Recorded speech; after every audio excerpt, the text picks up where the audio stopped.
This is a Dude Studios production. And hey, I'm the dude. You know, sometimes when I'm working, I don't have a lot of time to eat or even sit down. But sometimes you just got to have something in your stomach, otherwise, you're just going to have a rough afternoon. That's why I keep a Raw Rev nutrition bar in my backpack at all times. That way, if I just need something quick to put in my stomach, I just grab it in my bag, I eat it, it's good for you. It has high quality plant based proteins, no soy or whey proteins. They're nutrition and diet conscious ingredients, healthy proteins, fats, and fiber, nothing artificial. And they've got a lot of these great flavors like creamy peanut butter and sea salt, peanut butter dark chocolate and sea salt, double chocolate brownie batter, and birthday cake, and tons of other flavors. Go check them out. www.rawrev.com. Use Hey Bartender at checkout to get 5% off your entire order. Go to www.rawrev.com and don't forget to use promo code Hey Bartender. Now, Laura Hope in the Arctones, would you please help me get this started? Hey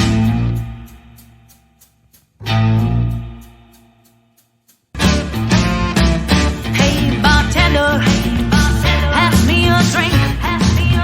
A reason that I'm here is I need time to think. All the ways of the world. Welcome back to Hey Bartender Podcast, people. This is your bartender, Anthony, speaking. Welcome back to the show.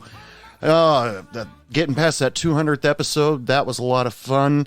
Talking about other things. You know, we just got past Labor Day, and now we're all back at work. Yippee-ki-yay, motherfucker. But, at least, things are still going somewhat okay. We're trying to stay open-minded. We're trying to stay friendly out there. It's not helping to me that every Karen gets published on TikTok and YouTube. You know, why do they get all the attention? Well, why can't I have some attention? Maybe I need to go pick on somebody because they park their car weird or something like that. I don't know. But anyway, enough about that. Also another thing that I keep seeing coming up on TikTok now, you've all heard about this liquor called Malort's. First time I heard about it is when I had the Situation Chicago guys come on and talk about Quiet Pterodactyl.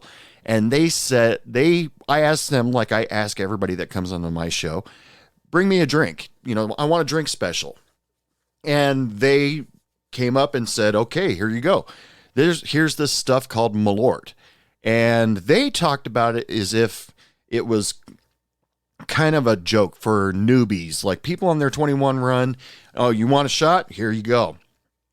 And they said, it was an interesting taste, definitely acquired taste. So all of a sudden, I start seeing Malort pop up all over on social media. And nobody ever talks about it. They just talk about the bottle. They talk about giving people the shot, just straight up. So I decided I'm going to go search in the internet and look for a mixed drink that you can use with Malort's. So this one's for you guys out there in Chicago, something with a little Malort in it. This drink comes from theliquorbarn.com. It is called the Swedish Seed. Ingredients include 1 shot of Malort, 1 shot of root liqueur, 1 egg white, 3/4 ounce of lemon juice, 1.5 brown sugar honey syrup, and 2 dashes of Angostura bitters, and ice. Sorry about the Angostura thing. I don't know how to pronounce that. Directions go as follows. Step 1, combine the Malort, root liquor, and the egg white in a shaker or glass, or in a glass with other glass turned over in the rim. Shake the shit out of it. Step 2, add lemon juice, brown sugar, honey syrup, and the bitters to the shaker and a large scoop of ice. Shake well again. You really got to shake the shit out of this one, I guess. Strain and pour into a cocktail coupe glass. Garnish with an orange peel for zest. And so that's how you make a drink with Malort. And just because, I wanted to just see if there was something out there, because a lot of people just talk about it and then they say it's an acquired taste.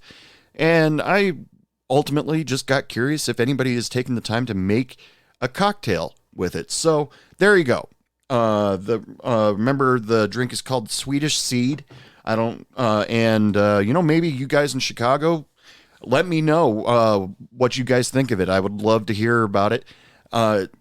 And if you want to contact Hey Bartender Podcast, just email me, dude@heybartenderpodcast.com, or you can message me on any of the social media services, Facebook, Instagram, TikTok. All of those are at Hey Bartender Podcast. In the last week, I was sitting back listening to all these stories of potential people that could be on my show that I see on TikTok talking about their server life, their bartender life. Yes, I do refer to them as potential people that could be on my show because I send them all messages, please be on my show. And I listen to their stories, listen to them talk. They're a lot of fun. A lot of people have great stories to go along with their lives on TikTok. But I started all of a sudden reminiscing about days back when I was a teenager, before I was a bartender, before I was a server, of the days in high school, or the nights, actually, I should say, in high school, where my friends and I would get together and have coffee late at night, or, sit in the local diner, whether it was Denny's, whether it was Sherry's, and just sit and talk and drink coffee all night long.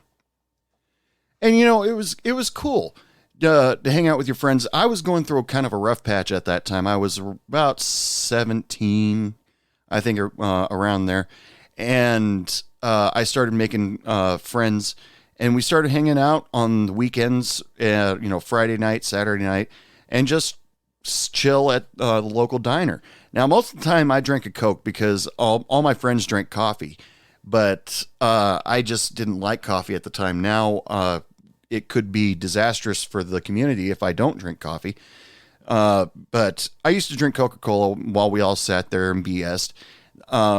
I made some new friends that were trying to, get to know me, and they're really cool back then.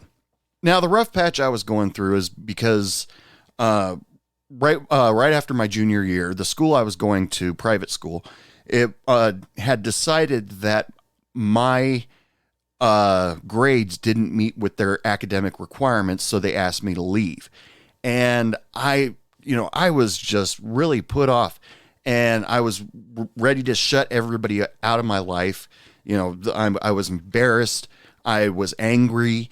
But I had a few friends that managed to pull me out of that and keep me from crawling into a little hole and disappearing forever. I mean, it was rough. I honestly didn't do that well in school. My grades were low. It was a miracle if I turned in my homework. It was a miracle if I got passing grade. It was a huge miracle if I got a passing grade on any of my tests. And it was just difficult for me for whatever reason.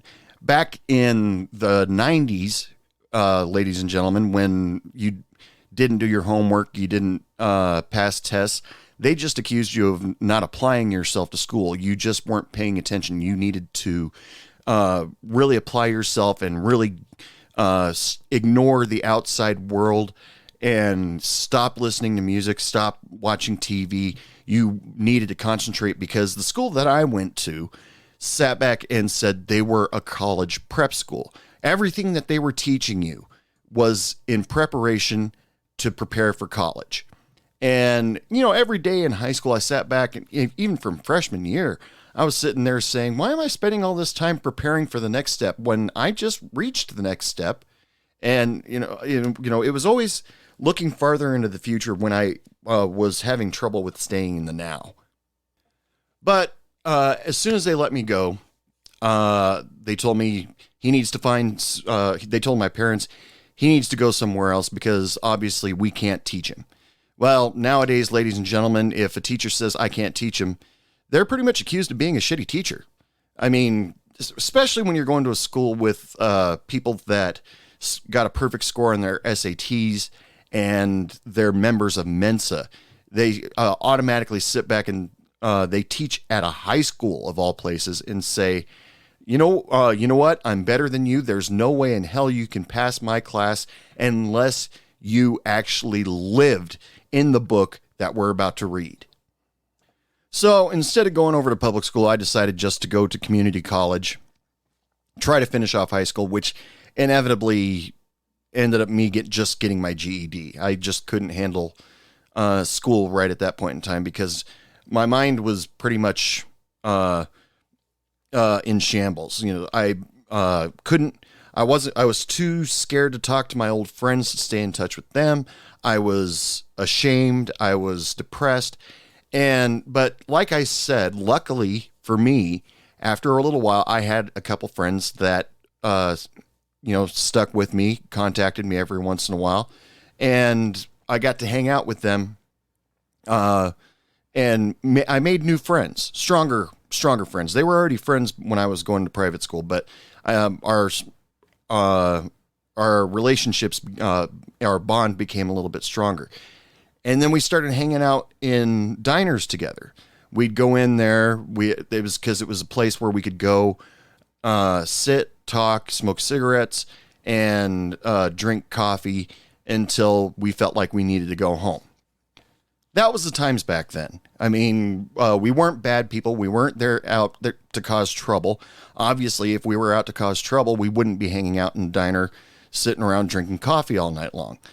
Now, after a while, I became a coffee drinker, but it was just our place to sit, relax, and we made friends with the waitresses sometimes, or the wait staff, and sometimes we made friends with the managers. But all of a sudden, I had this realization, not exactly an epiphany. Because an epiphany, isn't that something good occurs to you? No, this is the opposite of an epiphany, where I realized something bad. Now I realize it's bad. Back when I used to hang out with all my friends, we'd sit, drink coffee. The coffee back then was like $1, and you got free refills all night. Same thing with Cokes. I mostly drank Coke. And during that time, we'd have our ashtray emptied out about 24 times because all four of us sitting at the table were smoking. And quick public service announcement, people. If you don't smoke, don't start, because it's tougher to quit than heroin. Not that I've ever done heroin, so I can't really compare it to that. It's just hard to quit. Just accept that. But we'd sit there for hours and hours, maybe from 8 o'clock till 2 in the morning, or, like 10 o'clock until 4 in the morning. We'd sit there. Sometimes there were even a couple times where we were there in the middle of a shift change. And it all of a sudden occurred to me almost 25 years later. I sit back and I think, how well did we tip those people? Because we were taking up valuable real estate. Usually when we were there really late at night, the place really wasn't ever that busy.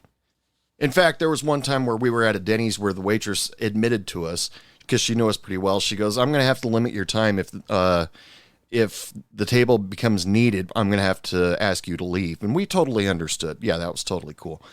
But we were there usually late at night. There wasn't a lot of people there. Or even we would hang out at the diner and sit in a booth because we didn't want to go home and do our homework. Just sit there, work on our math or work on our English paper, whatever. And it was just us taking up space the whole time. And it all of a sudden occurred to me, how much did I tip those people? Because I sit back and I think about it now. I sat there for 4, 6, 8, however many hours, just because that was the place where we could get away from being at home with our parents. And it was a place for us to decompress after school. And it was, everybody's got to hang out. Everybody's got this place that they like to go to. I mean, you look at any sitcom where teenagers are involved. Happy Days, they had Arnold's. Saved by the Bell, they had the Max. I mean, Star Wars, you go down to the Toshi station and pick up some power converters, that sort of thing. All of us had that place where we could hang out. And since the coffee was a one-time fee, or the Cokes were one-time fee, I bet you that I screwed over a lot of servers because I would just have a Coke. They charge me for the Coke, charge me $1 for the Coke, and I'd give them $1, even though they probably refilled it 6 or 7 times, or I took up space for more than 2 hours or 4 hours in some cases. Come on, you people have hung out in places like that before. Everybody does it. I mean, sure, if I ordered a piece of pie or mozzarella sticks, I probably tipped a little bit more. But, now I sit back and I think about it, and I sit back and go, God, I really screwed over a lot of those servers just because in this case, they were technically babysitting me, just making sure, coming by, refill the coffee or refill the Coke, and, dishes had to be washed. They had to walk back and forth, but I never bothered them. It was never me rattling the glass on the table for a refill or something like that. It was just us having our conversation. Every once in a while, the server would come up, talk with us maybe for a little bit as they're refilling our drinks. But I was one of those people that I complain about that didn't really know how to tip all that well, and didn't realize that I was taking up valuable real estate. And it was, I look back on it now and I think, I was kind of a jerk about that, but unknowingly a jerk. I mean, the waitresses were always really friendly to us. When we came in, they always said, hey, how's everybody doing? What's going on?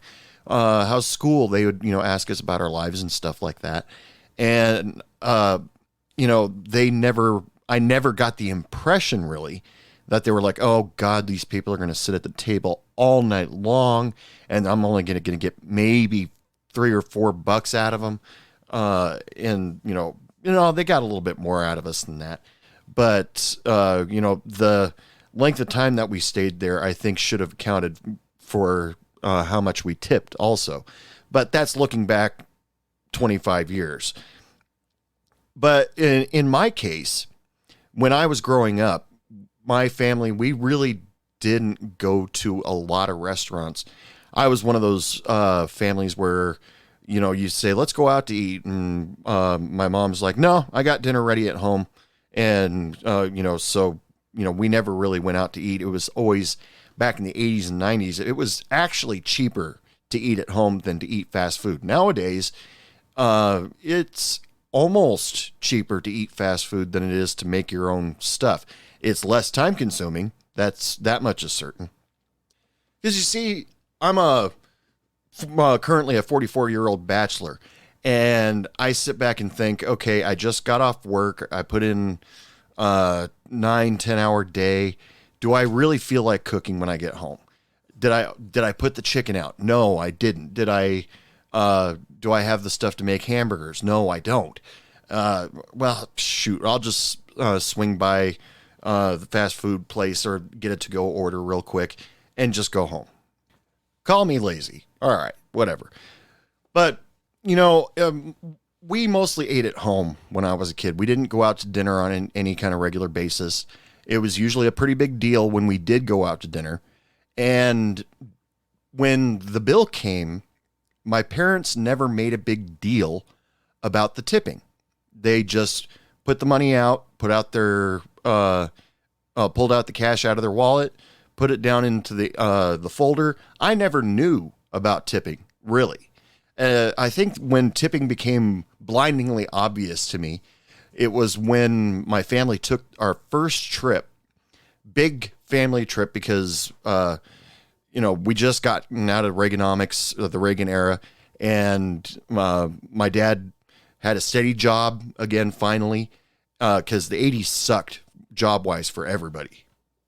But finally, my family, my parents were like, okay, we are now in a good financial state. We need to go on a big vacation. We want to take, because my sister was getting older. She was getting ready to go to college.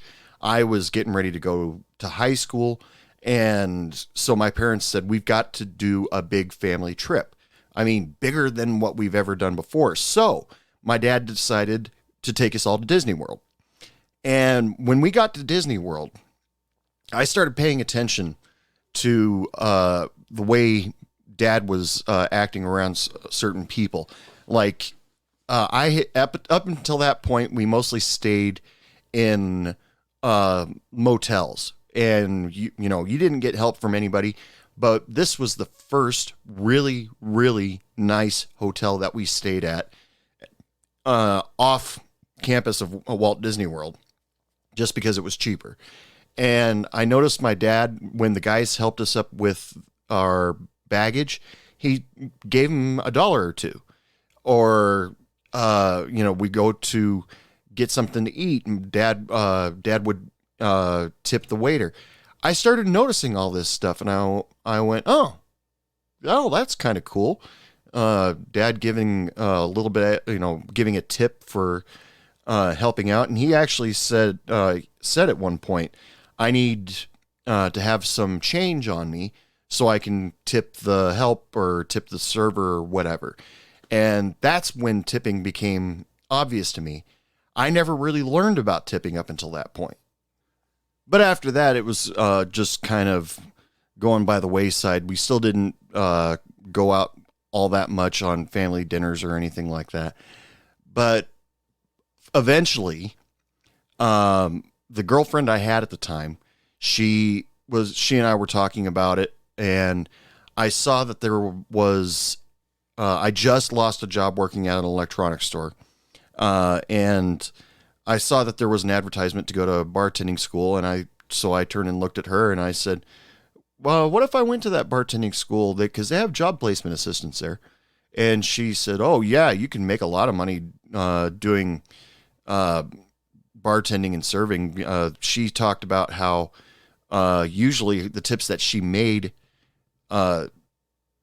she saved up in a shoebox, and that was how they paid, or how her and her ex-boyfriend paid their rent.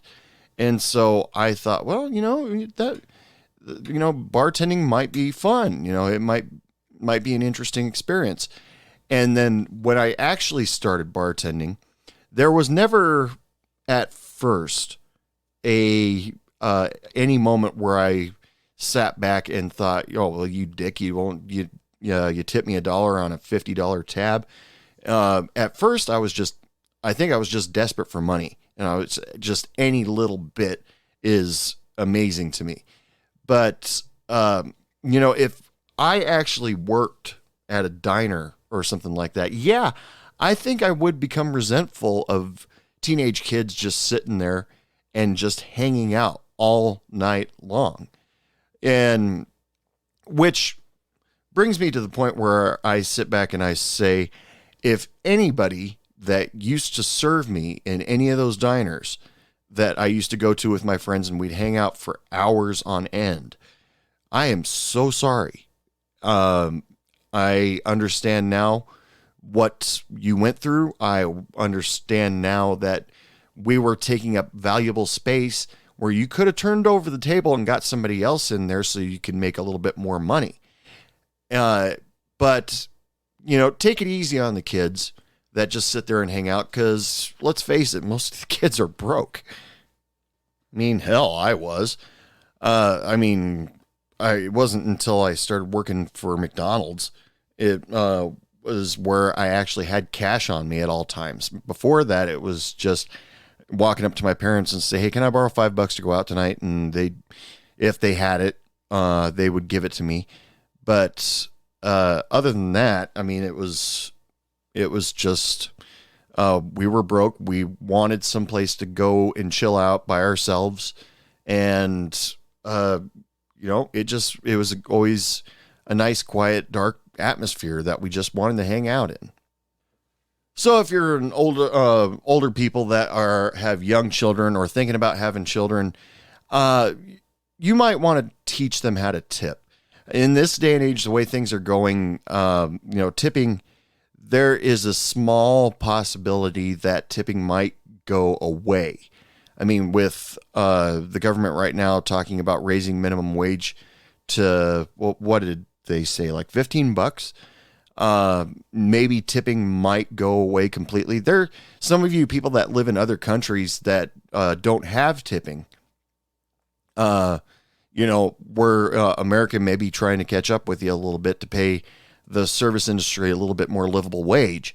But until then, you got to teach your kids to be a little bit generous, to realize that the person that just brought all of that food, brought you all the drinks, or let you sit in a solid space for hours. And you have to teach your kids a little bit of generosity. That's, just say, thank you for letting me just chill out here for a little while. And because, like I was taking up real estate, a very, very valuable real estate for some of those servers. They didn't seem to mind all that much because we were, let's face it, me and my friends were pretty fucking cool. But, it's just one of those things. I sit back and think about it and I'm like, wow, I really screwed them over. Anyway, people, it is last call for alcohol. Get your ass up to this bar because I'm not going out there too much to trip on. It's coming up on more holidays are coming soon. Everybody's probably getting their Christmas decorations out, and it's the beginning of September. Halloween decorations are already up, and Spirit Halloweens, they're popping up every single place. Hey, speaking of Halloween, I got this plan. I am going to do a series of TikToks where I talk about some of the most haunted bars and restaurants across the United States. Been doing some research on it for a little bit, and I found all these really cool places online. And so if you're not following me on TikTok, follow me by October 1st because that's when it's going to start. And I will be giving you a brief story on some of the haunted bars around the United States. But hey, if any of you guys have any stories where you've experienced some kind of ghostly feeling, or if there's a ghost that hangs out in your bar, email me, dude@heybartenderpodcast.com. I would love to hear about it. I would love to use it on the TikToks or even talk about it here on the show. Because if you guys remember in years past, I have done Halloween episodes where I talk about ghost stories that people share from their bars with me. It's a lot of fun. Remember to check out rawrev.com. That's www.rawrev.com to go check out some really delicious nutrition bars. And don't forget to use the promo code HeyBartender at checkout so you can get 5% off your entire order. But until next time, ladies and gentlemen, as usual, I just want to wish you all lots of love, lots of sex, lots of happiness. And remember, don't take any shit from anyone. Good night. What do you mean it's last call?